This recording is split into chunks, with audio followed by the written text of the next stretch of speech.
Hello everyone, this is Julie with Craft with Julie, and it's time for another YouTube Sketch Hop collaboration.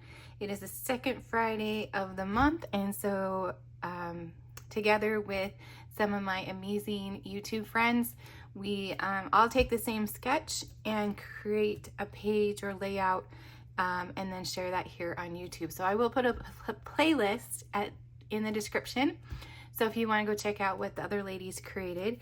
So today we are working with this sketch right here. It looks like it's from Creative Scrappers, jennyevans.blogspot.com, number 273.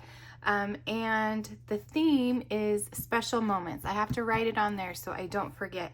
So I was going through my photos trying to decide which special moment I wanted to scrapbook, and I came across this photo from last Thanksgiving. I haven't scrapbooked it yet, and it is a special moment to actually get all 5 of us, or 7 if you count, let's see, 1, 2, 3, 4, 5, 7, there we go, if you count the kitties, in one photo. So I wanted to scrapbook this photo, and so instead of doing the 3 photos, I just did a 5x7. I printed it off on my Epson 400, which I love the printer, so if you're looking for a good one, that is it. And I'm going to be using a paper collection called Gathering Together. It's a online exclusive, so you won't find it in any of the idea books.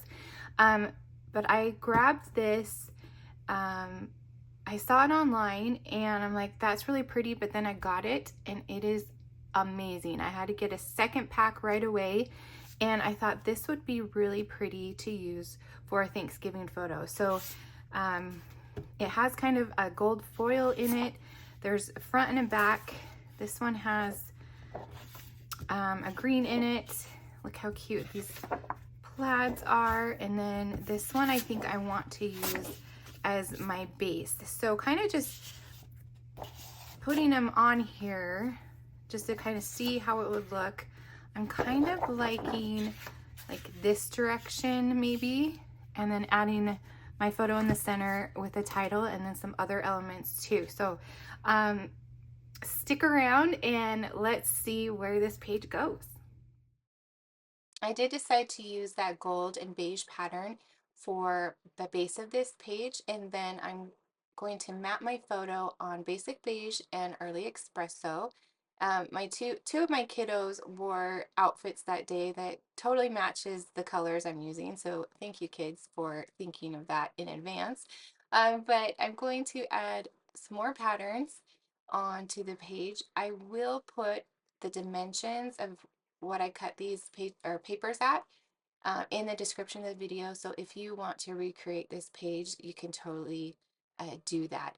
So instead of adding a large piece of the early espresso pattern, I decided to cut it down and use it as my banner behind the photo. And to dovetail, I just snip up the center and then meet from side to side, and it's super easy. And it might not be perfect, but I don't think you can tell that it's not exact. So I'm going to line this banner up right on the 6-inch mark, so it sits at the center of the page, and then I'm going to add my photo right on top of that. So next it comes the fun part of adding all of the accessories, and there's some really fun ones for this set. I'm going to bring in the coordinating stamp set and dies. It's called Gathering Moments, and it has the cutest little mushroom and acorn and leaves, and then the die cuts have these amazing huge leaves along with the smaller ones that will cut out the images of the stamp set. But I think this is actually really why I got the die set, is for these leaves. And then I discovered this really cool thing. It has an insert that you can use, and it cuts out the little dots so you can add stitching to your leaves. So it's kind of a fun little thing I discovered.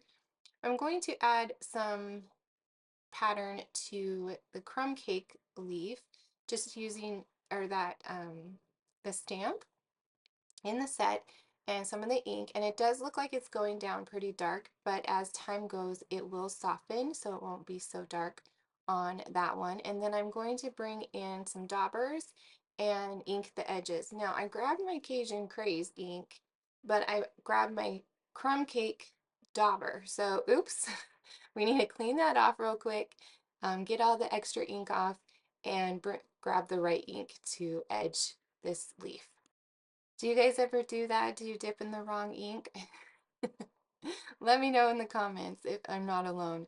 I try not to do that, but you can always wipe it off if it happens. I'm going to go ahead and add some shading around this leaf. And then for the Cajun Craze leaf, I want to add some pattern as well, but I'm going to just do the edges. There's another pattern stamp in this set. It has like, it's kind of like little tick marks. And I'm just going to do it on the edges because this leaf is going to have my journaling on it. And so I don't want to make it too messy so that journaling stands out. So I'm going to just do it around the edges, and then I'm going to daub the edges with the right dauber. I went and grabbed my Cajun Craze dauber, and I'm doing the right thing, or the right ink on the right color. Yes.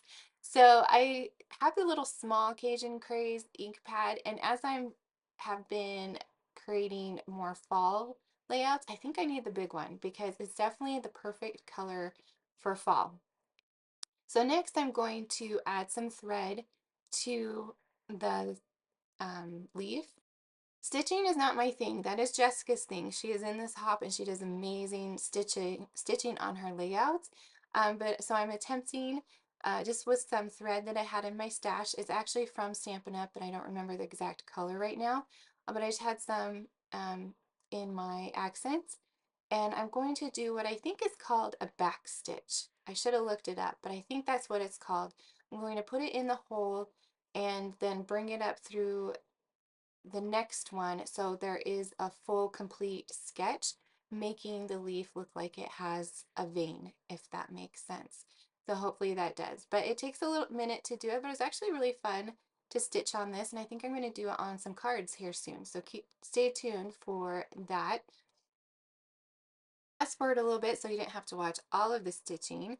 But on the sketch, there were two circles. There was one behind, kind of up in the upper right hand corner behind the photos, and then there was one peeking out from the bottom left.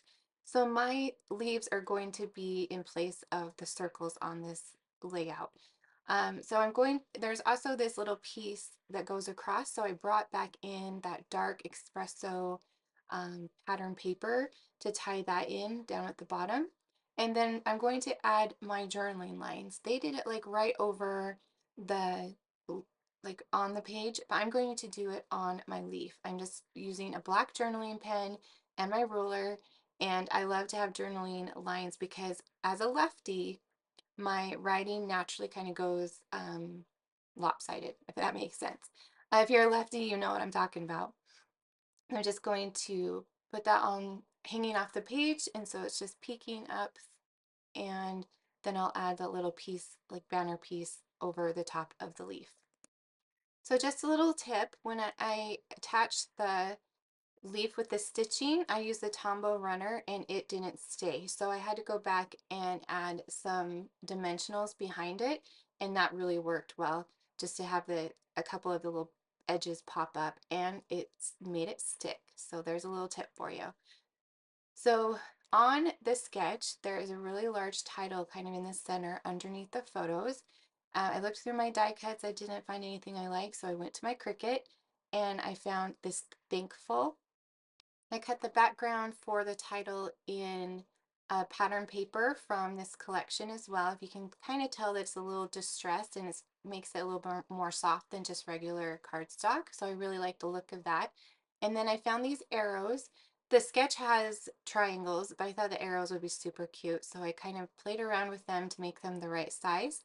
And I cut 5 of them because, you know, in scrapbooking, we like odd numbers. And so I'm going to try to decide exactly if I want the 3 on the bottom or 3 on the top. And I ultimately go with 3 on the bottom with the one kind of peeking out behind the title. So everything I have is adhered flat to the page, and so I wanted to add a little dimension with the title. So I add dimensionals to the back of the title, and I will add that to the page. And then I also bring in some dots just to add a little bling. These dots, I believe, are the pumpkin pie ribbon dots, but I will put a list of supplies I used in the description so you can check that out. But I believe after adding some of the little dots, this page will be done. So don't forget that this is part of a collaboration. Go check out what the other ladies created. I'll put a playlist in the description of the video. And make sure, if you enjoyed this video, I would love a thumbs up. Maybe leave me a comment, and make sure you subscribe so you don't miss out on future videos. Thank you so much for watching, and I will see you next time.